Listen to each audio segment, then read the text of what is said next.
Another day, another basketball stories na naman ang pagkikwentuhan natin. At ngayon nga, yung pag-uusapan natin ang balitang pagkuha ng Los Angeles Lakers kay Mitchell Robinson. At ang balitang may request na nga daw si Stephen Curry sa Golden State Warriors.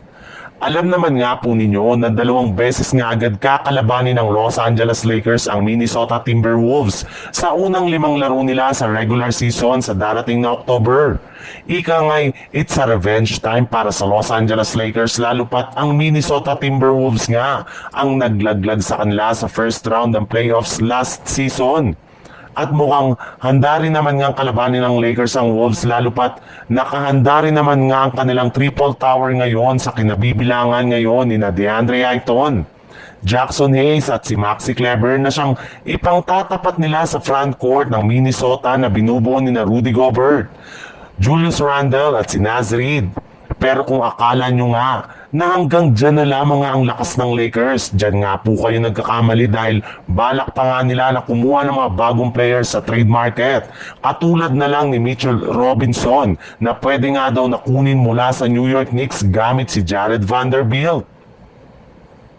Sa ibang balita naman, para nga sa inyong kaalaman, sa darating na September 30 na gaganapin ang Media Day ng Golden State Warriors, kung saan eto na rin naman nga ang umpisa ng kanilang training camp para sa bagong season.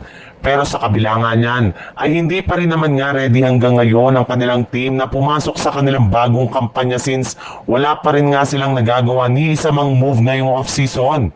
Hindi pa rin nga sila nakakakuha ng bagong player na kukumpleto sa kanilang lineup. At lahat nga ng mga yan ay dahil sa hindi nila masolusyonan na problema kay Jonathan Kuminga. Hindi nga alam ng kanilang team kung ano ang kanilang gagawin sa kanilang batang player kung iti-trade nila ito o hindi. Kaya dahil sa pangyayaring ito, maging ang kanilang superstar na si Stephen Curry ay naiinip na rin sa kanilang front office. Ayon nga sa ibinulgar ng isang NBA insider, personal nga daw pong kinausap ni Curry ang kanilang general manager na si Mike Dunleavy kung meron pa nga silang balak na ipa-improve ang kanilang lineup bago ang training camp. Ayaw rin naman nga na magkaroon ng kanilang team ng drama at problema bago ang pagsisimula ng kanilang kampanya dahil maaari nga na makapag-disrupt ito sa kanilang chemistry at momentum. Kaya pinakiusapan na nga nito ang front office ng Golden State Warriors na kung maaari nga ay kailangan na nilang madaliin ang kanilang mga gagawing transaksyon.